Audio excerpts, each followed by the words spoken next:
महाराष्ट्र देशा हा विशेष कार्यक्रम पाहूया माझी सहकारी यामिनी सोबत।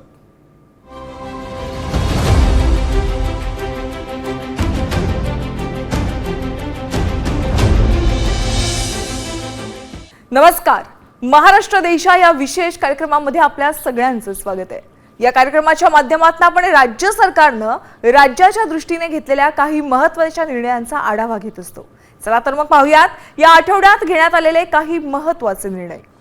अमेरिकेतल्या स्टेट ऑफ आयोवा सोबत सामंजस्य करार करण्यात आले। स्टेट ऑफ आयोवा हे अमेरिकेतील कृषी क्षेत्रातील सर्वात प्रगत राज्य आहे। फूड बास्केट म्हणून अमेरिकेत त्याची ओळख आहे। आयोवा राज्यातील युनिव्हर्सिटी आणि राज्यातील कृषी विद्यापीठ एकत्रितपणे काम करतील आणि या करारामुळे राज्यामध्ये कृत्रिम बुद्धिमत्ता आधारित शेती, कृषी तंत्रज्ञान, व्यावसायिक प्रशिक्षण आणि कौशल्य, जीवतंत्रज्ञान यांसारख्या क्षेत्रामध्ये नव्या संधी निर्माण होतील। पहिल्यांदाच आपण अमेरिकेतल्या स्टेट ऑफ आयोवा याच्यासोबत करार केलेला आहे।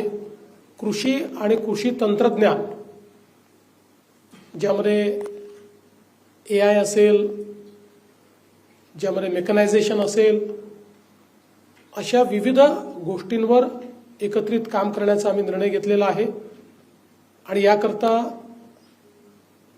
त्यांची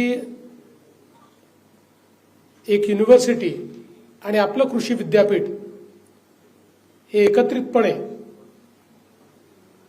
काम करतील आणि बेस्ट टेक्नॉलॉजीज या भारतामध्ये कशा आणता येतील त्याचा प्रयत्न आपण करू। राज्यात विविध ठिकाणी उद्योग, माहिती तंत्रज्ञान, अन्न प्रक्रिया उद्योग, गोदामे, डेटा सेंटर आणि लॉजिस्टिक हब प्रकल्प उभारणीसाठी 1,08,599 कोटी गुंतवणुकीचे सामंजस्य करार करण्यात आले। यातना 47,000 रोजगार उपलब्ध होणार आहेत। राज्याच्या आर्थिक प्रगतीमध्ये गुंतवणूकदार आणि उद्योग क्षेत्राचा मोठा वाटा आहे। उद्योग क्षेत्राच्या आणि गुंतवणूकदारांच्या अपेक्षा पूर्ण करण्यासाठी राज्य शासन नेहमीच प्रयत्नशील असल्याचं प्रतिपादन मुख्यमंत्री फडणवीस यांनी केलंय। महाराष्ट्राच्या विविध भागांमध्ये 1,08,599 कोटीची गुंतवणूक आणि 47,000 लोकांना रोजगार याचे करार आज आपण या ठिकाणी केले। वळूयात पुढच्या बातमीकडे।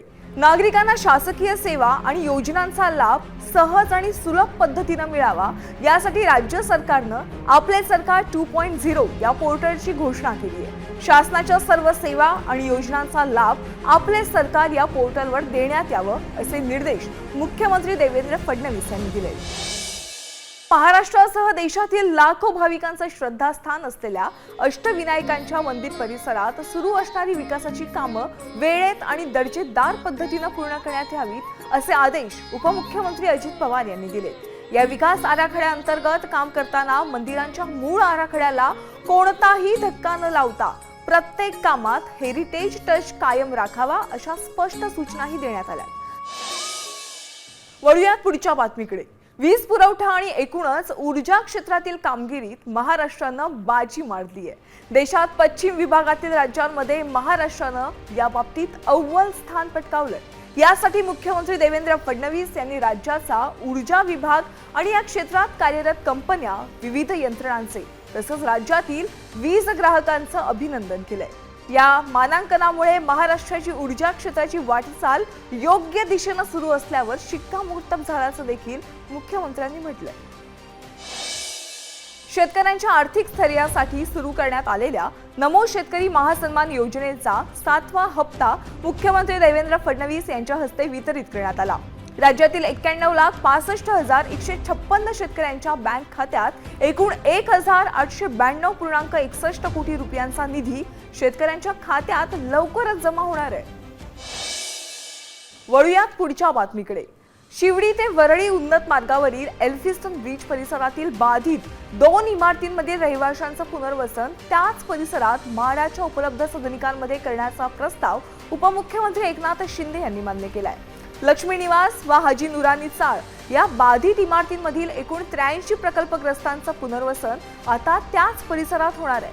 उपमुख्यमंत्री एकनाथ शिंदे यांनी हा प्रस्ताव मान्य केल्यामुळे बाधित इमारतींमधील रहिवाशांना आता दिलासा मिळणार आहे। तर महाराष्ट्र देशा या विशेष कार्यक्रमामध्ये पुन्हा भेटूयात। तोपर्यंत नमस्कार.